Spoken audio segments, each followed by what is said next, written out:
Here, Madam Chair. Thank you. First of all, I want to welcome Deputy Secretary of Operations, Debbie Bowman, who is here substituting for Secretary Aguilar. Thank you, Debbie, for joining us. Now I'll go over the remote and in-person meeting rules for the day. For the members of the public who are joining us remotely, to observe the meeting, go to trpa.gov. Under the calendar header, click on Governing Board Hybrid Meeting for July 26, 2023. There you will find a link to the public webinar hosted on Zoom.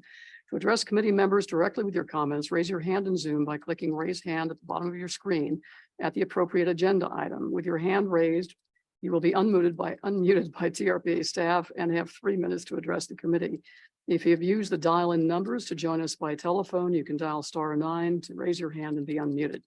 The remote committee members, and I don't see any on my computer screen, but I believe who's joining us remotely? Vince is joining us remotely. If you wish to speak, you can also now raise your hand in Zoom. You will find the hand icon on the bottom of your screen. Remote committee members may not use the chat box to make any comments or to have sidebar conversations. Please, everyone, remember to mute your mic and when speaking to cut down on background noise. Finally, would also like to ask that all remote members turn on their cameras if they are able to do so. So is Vince joining us on the phone, or because I'll turn on my thing. Sorry. Turn on your screen. Thank you, Vince. Good morning. Members of the public who have joined us in person, please raise your hand at the appropriate time for public comment and you will be called on to the front to speak. Committee members who are in person, please raise your hand if you wish to comment and speak clearly into the microphone in front of you. If you are viewing the webinar on a personal computer, please ensure that your microphone and speakers are turned off to prevent audio feedback into the room. Next item is approval of the agenda. Chris, any changes to the agenda? There are no changes to the agenda. Okay, great. Then we'll deem the agenda approved as posted. We are now on agenda item number 2, which is approval of the minutes. We have 2 sets of minutes from the May 24th meeting on page 13 of your packet and the minutes from the June 28th meeting on page 21 of your packet. Does any member of the committee wish to make a change? Okay. I did note some minor clerical changes, which I have shared with Maria. So I'll entertain a motion to approve the minutes as amended. So moved. We have a motion. All those in favor? Say aye. Aye. Aye. Any opposed? All right, motion carries. That brings us to agenda item number 3, which is a recommendation to approve the fiscal year 2023-24 annual operating budget. Information on this item can be found on page 135 of your packet. And Chris was kind enough to provide us with our own private copies of the PowerPoint presentation, which we'll be reviewing in a moment. And at this point, I'd like to turn this over to Executive Director Reagan to introduce this item. Thank you, Madam Chair. Julie Reagan, TRPA Executive Director. I'm pleased to kick this off, and we'll do so after which Chris Kyler, our Finance Director, Chief Financial Officer, will dive into the details. We always appreciate the chance to vet this in more detail. We'll be doing a presentation for the full board as well, and Chris will be abbreviating that, which will follow the work plan discussion. And they do go hand in hand. The work of our team is supported by this budget. And I'm just very pleased to present this to you because it recognizes the hard work of not only our finance team, but our operations group managers and all the staff members that have been coming together to bring you a balanced budget and in the face of a lot of change in the organization. So I will take the next slide, please. As we move into the discussion today, I wanted to ground the conversation around the work that we did at our retreat, our strategic planning session in April. And then in May, we actually had a discussion in front of the full board where we validated those priorities and narrowed our strategic initiatives down from 6 really to 3 main categories: the Tahoe Living Working Group and community revitalization, housing, work in one huge priority. The second would be the keeping Tahoe moving, transportation, managing visitation, sustainable recreation, and all things infrastructure around transportation as the second. And the third in resiliency restoration and resiliency, which is really the EIP program. And this budget delivers on all of them. You know, budgets reflect priorities. So I wanted to tell you how proud I am that we are able to match that up and then to bring forward additional revenues that we've been working with our partners for years and years, decades really, to see more investment from the federal and states, federal government and the 2 states of California and Nevada. And so you'll see that reflected in some of the revenues. And that's a testament to the great team that we have to be fiscal agents, to deploy capital, to do restoration work on the ground. And Chris is going to walk you through the specifics of what that means. Overall, our touchstone of compact implementation and honoring the regional plan, achieving and maintaining thresholds is driving this. There are a lot of changes in the basin right now that we're going to get into in the discussion around the work plan and people's perception of those changes and their desire for action. And we're addressing that in this budget and in our work plan, while at the same time maintaining our core mission. A lot of the work that we do day to day has not changed for decades, and additional responsibilities have been added to that. And so I think this budget takes a small step in addressing some of the staffing shortfalls that we've got in front of us. And then we also are coupling that with process improvements. You've heard a couple of presentations on permit efficiencies. We've enlisted the help of Arlo Stockham. He's addressed this committee and the board, and we'll be bringing that back for some action from you in the next couple of months. So at the same time, while we're growing revenues to get critical restoration projects on the ground, we're also looking at processes and ways that we can be more efficient and do more with less. And so we're doing it on both sides of the coin. The next slide, please.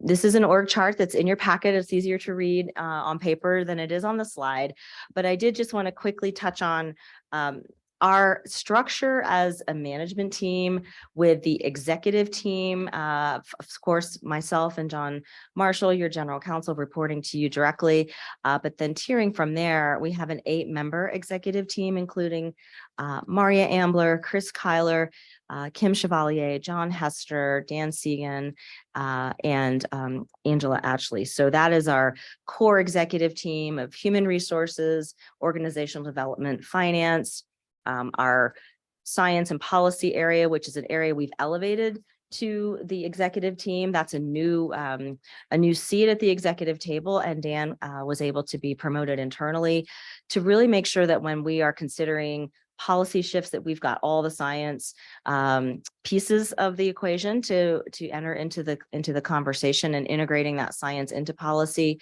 The chief's partnerships officer and Kim and the EIP, and coordinating those functions around communications and government affairs. And then of course the operations team and John Hester's leadership that oversees the permitting functions, as well as what we used to call long range planning, which we're now calling the regional planning department, which encompasses long range planning as well as transportation planning, because we have the MPO function and we have huge planning responsibilities there. And special projects and research and analysis. So just not a huge shift from where we were before, but the couple of fine tuning nuances that we've made, we really feel like delivers on the vision that you laid out for us at the retreat and in open session in May. And with that, I will turn it over to Chris to walk you through the numbers and dive into the budget. Thank you. Okay, if I could have the next slide, please. For the record, Chris Tyler, Finance Director for the agency, soon to be Chief Financial Officer as soon as we adopt this org chart. Just the highlights. The first thing are the 3 priorities that were set in the offsite and things like that. So I won't go over that again. The budget is balanced. It is net zero with 2 exceptions, and one is we'll be spending down the balance of the bond monies. This is money that was set aside when we refinanced the building to do long-term maintenance. We still have 2 projects left to do there, and we're hoping to get those complete in this coming fiscal year. And the other is the shoreline fund has a slight variance in it, a deficit in it, but we have reserves in that shoreline fund. It's actually a good news thing is what we're doing is we're starting to amp up a little bit on enforcement. If I could have the next chart, please. So here's just the raw numbers and everything here. Overall, the revenue is 27.2 million and expenses of 27.5 million. Again, shoreline and the bond money gives us the negatives in the top section there. You can see all the grant funded activities are balanced. The planning fund shows a pretty substantial negative. That's entirely A&O. We started allocating A&O to the planning fund a few years ago. We still want to get back, and planning fund does drive a lot of executive costs, legal, et cetera, executive HR, finance. We want to get there, but that would require a fairly significant increase in planning fees. In this budget, you have to bump up planning fees by about 50% to close that gap. So we're not proposing that immediately, but it is part of our conversation and things like that. Excuse me. Sorry, administrative and overhead expenses. So we take the cost of the executives, legal, HR, finance, IT, and the facilities, and we spread them across all our programs. So Chris, you and I had an offline conversation about how revenues are shared between planning and shore zone. Could you just, for the benefit of the committee, could you just explain that? Sure. Just to clarify, we have these set up as separate funds. They both get rolled into the general fund for audit purposes. The shoreline fund is really just the cost of the annual permits. So it takes the permitting revenue in for people who have buoys and for people who have concessions. And then those costs are used to offset the cost of running the program, which is primarily the website that handles the permitting activity. Plus, there's a good deal of outreach involved. And finally, as we're starting to ramp up now that everything's been permitted, enforcement activities will be funded out of the shoreline fund. If you want a new buoy or a new shoreline structure pier, that's a planning action. So you file a permit application with us, and that permitting stuff is handled in the planning fund. And it always has been in the past. So there's a distinction there. If you're going for something new, you start out with a plan, with an application, it's handled in the planning department. Then once you're in position, you just pay the annual fees, and that it's in the shoreline fund. Okay, thank you. One note on this chart, the special funds down at the bottom is mostly grants, but I'll call out AIS. This is the total AIS program. And there is a section in there that's about $750,000 that's paid for out of state funds. And then there's also money in there from the inspection fees at the inspection stations, which is about $900,000, just under $1 million. Next chart, please. Want to get into the revenue side now. Most of this is the same as what we discussed last month. The one exception is when we started this process, we had an inflation adjustment for planning fees of about 6.4%, because that's what inflation was running at that time. Inflation has cooled down. So I went in and I dropped that back down to 3.5%, which is right about where inflation is. The actual rules of procedure reference a specific CPI, and it's that or 3%, whichever is more. So 3 to 3.5%. These fees would not take effect until late January, so really only talking about 5 months of the year, so it doesn't actually have that big of an impact. If I could have the next chart, please. Can I ask a quick question Sure. around that? Under key revenue assumptions, You go back, please. one thing I'm seeing across agencies is the increase in interest that we're seeing. Drastic increases, like almost double or triple what we've seen in the past. But you don't reflect on that here. Is that Actually, later? we did increase our interest income because of that. It's a small number for us, $200,000. I just didn't call it out, but yes. Okay. We're Thank projecting you. higher interest. Chris, want to get too far into the weeds, but I'm looking on page 139 of our packet where it says that there are no changes to our California contribution in the final budget. However, we will be asking for additional funding in the fall. This is to match Nevada's contribution, funding staff salaries at the same rate the state's employees receive, but we're dealing with 2 different states and the rate of compensation may be different. So Yes. How do you even that out? I mean, The short answer is we don't. What we've asked each state is to provide funding that would be the equivalent of their share of whatever their annual salary increases are. So in this particular session, Nevada has been far behind everybody else in terms of compensation. So they budgeted a huge increase in salaries for Nevada employees. And then we asked them for the equivalent of 1/3 of our employees at that level. California is at a much lower rate, and we won't get the same amount from California that we got from Nevada. It'll be a lesser amount. okay. And then we'll just have to all right. deal with that internally ourselves. But California, you're probably talking maybe 5%, something like that. For Okay. their employees, as opposed to Nevada, which is either 8 or 10%, depending on how you count. So, so I guess I misinterpreted this to mean, in other words, we're looking at the actual salary received by employees in California versus employees at TRPA. What we're looking at is the percentage increase. Yeah, what we do is I take our total salaries that we pay TRPA employees. Right, And that portion that is impacted by the general fund. right. And then I'll split that up 1/3, 2/3.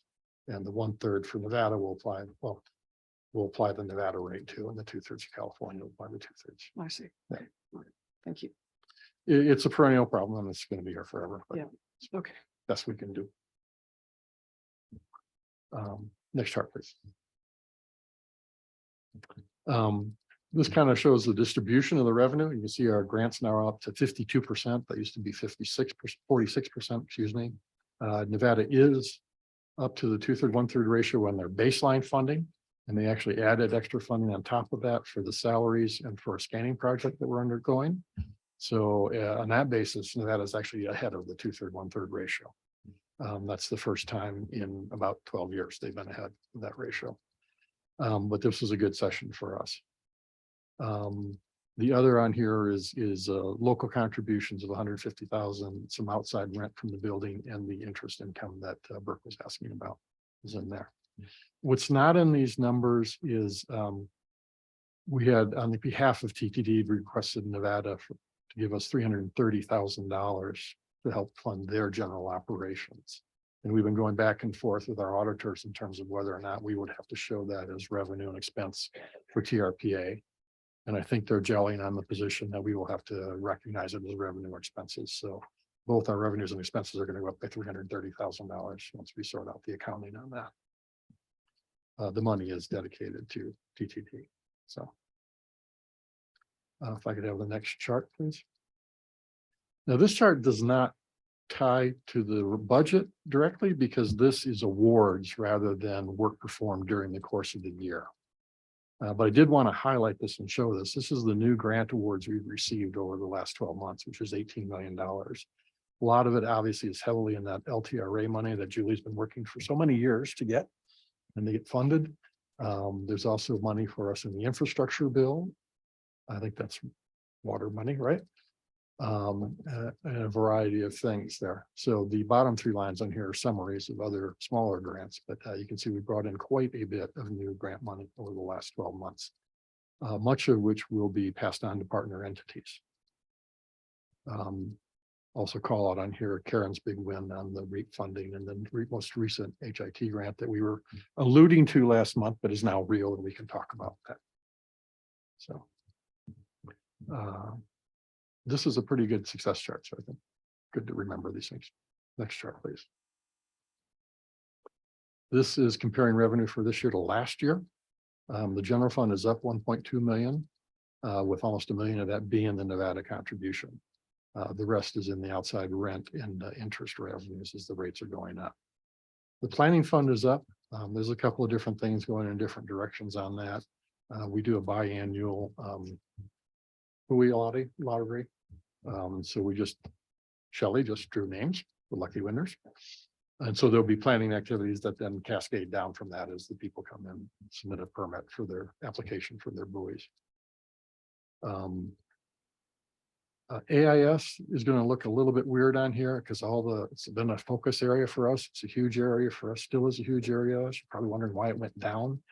The reason for that really is last year was the year of the herbicide test in the Keys. And with that, we, TRPA, had the responsibility for the environmental monitoring on that. And that was a huge contract. It was funded by grants, but it was, they wound up being about $1.4 million contract. And obviously there's no herbicide treatments going on this year, so we don't have that kind of monitoring activity there. Overall, AIS activity continues running strong and high. Another number that changed a lot on this chart is the EIP. Usually our EI grants are kind of odds and ends of little things here and there. They don't really amount to too much of anything. But there's two big ones that have hit now, and these are LTRA related things. There's forest fuels and there's watershed activities. And again, both of those are largely passed on to partner entities. But those EI grants are huge now. The transportation line shows a good increase too. To be honest, at this point, this is the it was regional planning, transportation. Now it's area planning in the new org chart. That increase is primarily the REAP grants on housing. So I don't know, somewhere down the road, maybe we'll break those out because they're kind of different areas, but that's what's driving that up. So that's kind of the big changes from year to year on the revenue. We have a question. I have a question here, Chris. Oh, thank you. You mentioned on the shore zone fund that there's a balance. Yes. So, but you're showing continually, that we're in the red. So what are we eating into on the balance fund for the shore zone?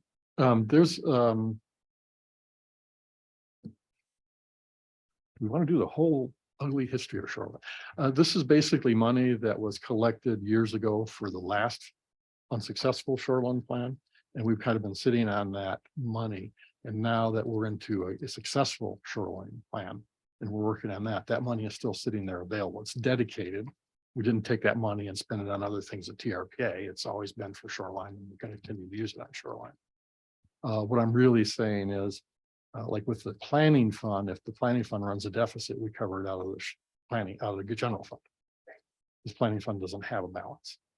But the shoreline fund, because they have this balance from prior years, it doesn't make sense to transfer money from the general fund to do this small subsidy. We'll just eat into those.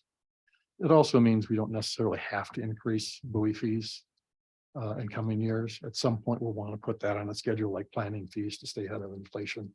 But for now, we can leave the buoy fees where they are. So approximately how big is that balance fund? I want to say it's about $500,000-600,000, Okay. but I really have to look it up. That was my last time I looked at it, was about that. Okay. It's also nice for if we have an emergency or something like that to have a balance there. Right. So.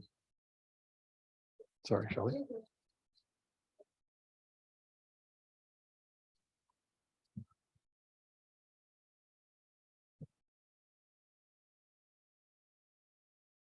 Okay, Chris, please continue. Did you have a question?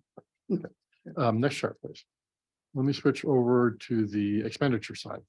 On the labor side, we are proposing a 5% staff salary increase for staff. This won't be just a 5% to everybody. We're in the middle of doing job ratings now, performance appraisals now. And we also look at where people sit in their salary range. We have a salary band for each position. So if you're lower in the salary band and you have a high performance, you're going to get a bigger raise than somebody who's at the top of their band, other performance. Chris, just a quick question. These are for the most part merit increases. Are there any COLAs for those who do not receive a merit increase? No, we don't call it a COLA. We do merit. We call it merit. Just all, it's all merit based. Okay. It's not 100% because, like I said, it does depend on where you are in your salary range. Okay, so even if the salary range of an employee who does not receive a merit increase is lower than where it should be, are they eligible to receive a cost of living increase, even though you don't call it a COLA? I think the only people who are ineligible are people who are either on a performance improvement plan or who have joined the agency within the last 6 months and were hired in at the current salary. I see. Other Okay. than that, everybody's eligible. Oh, okay.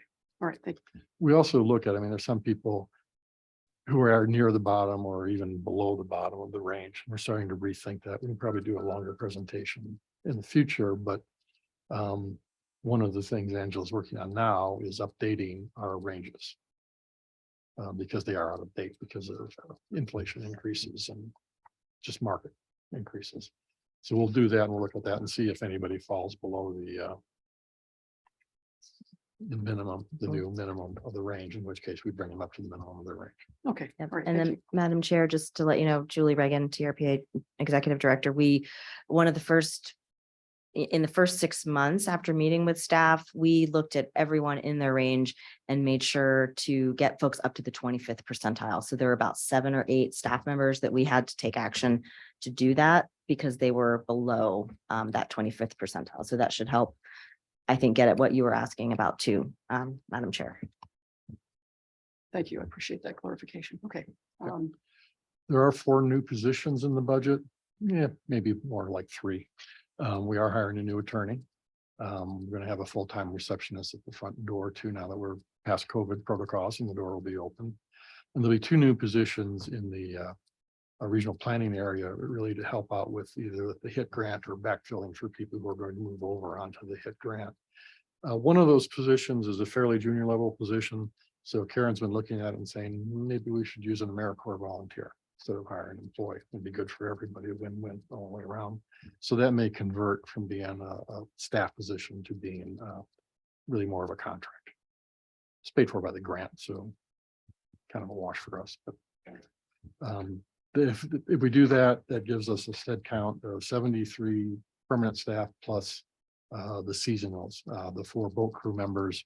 And each year we usually bring in interns, and it's usually a varying number in varying areas on the interns. There are a lot of increases in contracting because of all this extra LTRA money and infrastructure money that's coming in that we're dispersing out to the partner agencies. So that's going up quite a bit. I gave you a list in the staff summary of all the major contracts over $100,000. I wasn't going to go through them because it's a 3-page list. Tried to break them out by general areas, and I'll have a chart on contracting in just a minute. Let's go on to the next chart. This is our cost structure in terms of how we spend our money. Traditionally, we've kind of been 50-50 comp and contracts over the years. But with all this LTRA money and with all our role as really as bringing money into the basin and helping with working with the partner entities, this has gone up. So now we're at 61% of our budget is in contracting. So interesting change. Next chart. Chris, did you want to touch briefly on the previous page?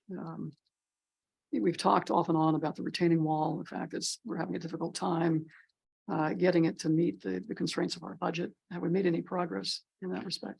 I'm going to say we made progress because we found a potential second bidder. Okay, it's good to get multiple bids. Which may help some on the cost side. Okay, We have not made progress in terms of getting a engineer on contract to actually do the design work so we can file for the permits with Douglas County. So I'm increasingly nervous that we're not going to be able to complete that project this fall before the end of grading season. That may have to wait until the spring when grading season reopens. because you're reasonably confident we can stay within that $250,000 limitation. Whatever we do will be within the Okay, $300,000. okay, It may right. not be as much as we were originally planning on doing. Okay, all right, sounds good. I have to ask, just on a funny note, so who are you gonna get the permit from to build this wall? Douglas County. Okay. As opposed to permitting it ourselves. Right. Yes. Slight conflict. This does of not interest. require a TRPA permit. But just to clarify on that, we did make sure that Bruce, our tree guy, went out and checked the trees because we do have to remove some trees. And he's marked all the trees and he said, yep, they're all fine. They're less than the 16 inches, so we can remove those trees. Good. And our own planners have also looked at the plans too, just to make sure. We've had that conversation internally a few times. And they did it within the review times, We do- 3120. What was that? I'm sorry. What was that? Our John? planners looked at it within the 3120 review time. Oh, okay, I just thought good. you'd That's good. appreciate that, Shelley. And we'll be doing the work in the daylight hours, right? Next chart, please. And we will have BMPs in place.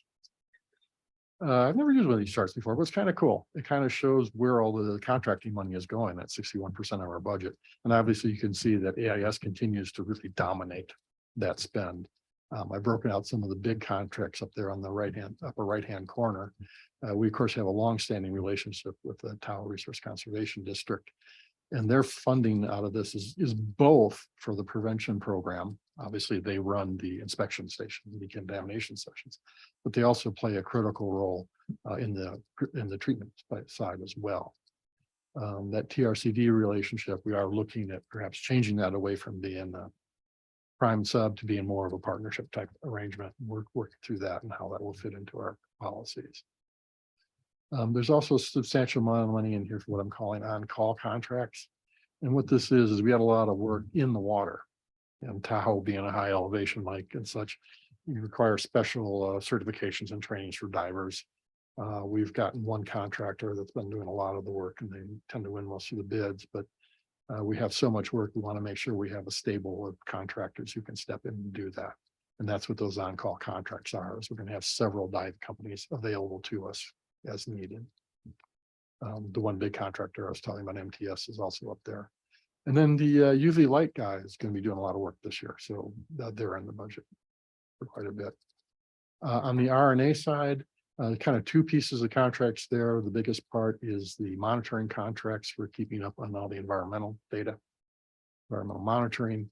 And then on the other side is they also do a lot of process improvement stuff where they're supporting the various systems we use, GIS, Excel, et cetera, and the entire LT Info platform that's been such a success for us in tracking the IP. Regional planning, that yellow box up there, that's the REAP grant. I think I called out separately the actual WP down below. We go to the next chart then. Now we'll get into the labor side a little bit. Two different graphs. On the left is headcount.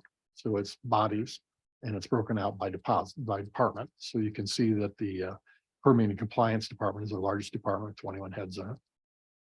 On the right side, it's the funding source.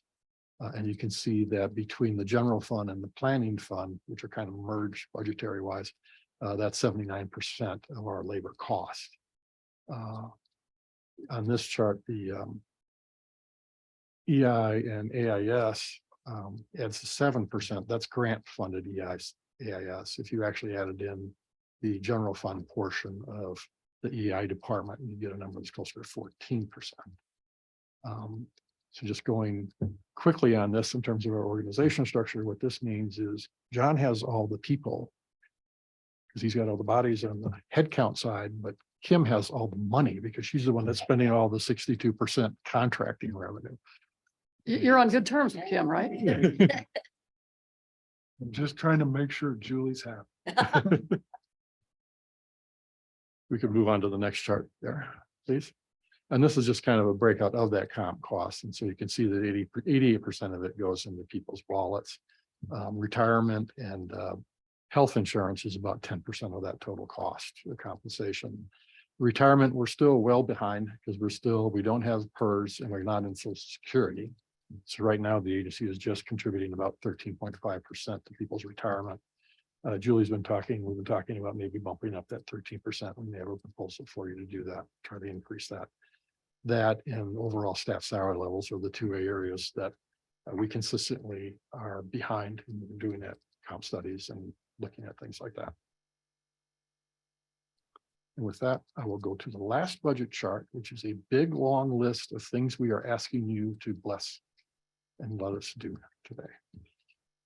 These are all basically just adoption of the budget, includes your authorizing us for these expenditures, your authorizing for the sign up for the grant agreements, for the contracts that are in these budgets, the staffing levels, the 5% salary increase, the inflation increase that we will bring back in October.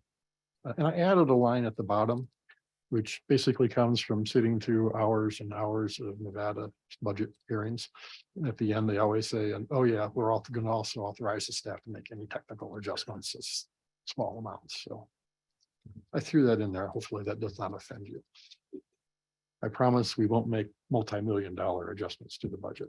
Well, if my little clerical corrections to the minutes doesn't offend anyone, I'm sure this won't offend anyone.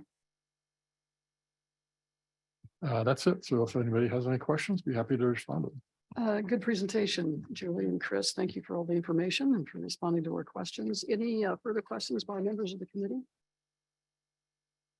No? All right. In that case, we will, Vince, are you still with us? Do you have any questions regarding the presentation on the budget? No questions. Thanks. Okay, thank you. All right, then we will go on to public comment on this item. If any member of the public wishes to address the Operations and Governance Committee on this agenda item, please raise your hand now, either in person or by clicking the raise hand button at the bottom of your Zoom screen or by dialing *9 on your phone, and you will be called on and unmuted by a TRPA staff member. Who's monitoring? Maria, any people? Let me go to the audience. I see a few. Steve Dolan is left. I see a few unfamiliar faces. Anyone in the audience wish to comment on this item? Steve Teixeira is not interested. Okay, I'm surprised. Okay. In that case, we'll move on to those members of the public who may be joining us virtually. Maria, anyone wishing to comment on this item? Madam Chair, there are no hands raised to make public comment. Okay, thank you. Then we will go ahead and close public comment, and I will entertain a motion to recommend that the governing board approve the fiscal year 2023-24 budget. So moved. Okay, we have two motions. Vince Lots of wins. enthusiasm. All right. Okay, we have a motion. Maria, will you please call the roll?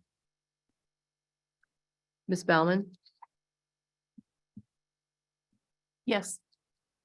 Mr. Honigman, Yes. Ms. Dis, Yes. Ms. Lane, Yes. Ms. Aldine. Yes, Madam Chair, the motion passes. thank you. That brings us to agenda item number 5, which is the quarterly treasurer's report. Information on this item can be found on page 189 of your packets. This is an informational item only. Again, for the record, Chris Schuyler, Finance Director. No major news here. If I could have the first chart, please. The yield curve, I was going to say the yield curve is fat, but that's not entirely true. From 1 month to 1 year, I just looked at it this morning, the yield curve is flat. So you go out past that and the yield curve actually drops. So it's actually a declining yield curve. Not surprisingly, we're staying short and we're staying in treasuries, which are actually starting to be reasonably good rates. We'll see. I just heard that there's going to be a big dump of treasuries in the next week or two. So we'll see what that does to the rates. But I think we're still in a good position here. On the ratings chart on the right, I took out the treasuries. I think I told you last time we're switching from showing the S&P ratings to the Moody's ratings because I'm having trouble getting the S&P ratings updated on a constant basis from our website, from the website. Moody's does rate treasuries and they rate them as AAA, but if I included them on this chart, you'd see one huge tall bar and three tiny little ones off to the side. So I've just pulled those off because this is more relevant, I think. Our corporate securities are not a huge part of the pool. They're only about 5 or 6%, so it's not enormous. Next chart, please. And here's the cash flow. We did have an uptick in planning revenue in June. So on a cash flow basis, we're showing a positive cash flow for the year as a whole. Don't take that to the bank because with all the lagging contract expenses coming in, a positive cash flow doesn't necessarily mean we're going to have a surplus on revenues versus expenses. Probably be a month or two then before I can really address that in an intelligent fashion. That's all I really had on treasury matters, unless somebody else has a question. Okay, any member of the committee have any questions regarding this report? Okay, seeing them, I just wanted to, we had discussed this briefly in a prior meeting about securities and the fact that we really can't guarantee the safety of those securities when we invest them. Are we including a disclaimer of some sort? You're talking about when we're holding a project security, right? Project securities, right? No, I do not believe that we provide any sort of disclaimer on that. I don't think there's an enormous risk there myself. Again, most of our money is in treasuries and fairly secure. Would there be any but there is- downside, John, to including a kind of a footnote so that people, they may not only may they not get, depending on what happens, they may not get their any interest on their securities, but they also may not get all of their corpus. This is a worst case scenario. if the Worst market case collapses scenario, should we make that disclosure? And Julie drives us in the bank. Oh, nice, okay. I do think it's a theoretical risk, but not, there may be a little small percentage Mhm. possibility. I'm not certain that that the risk would fall on the applicant.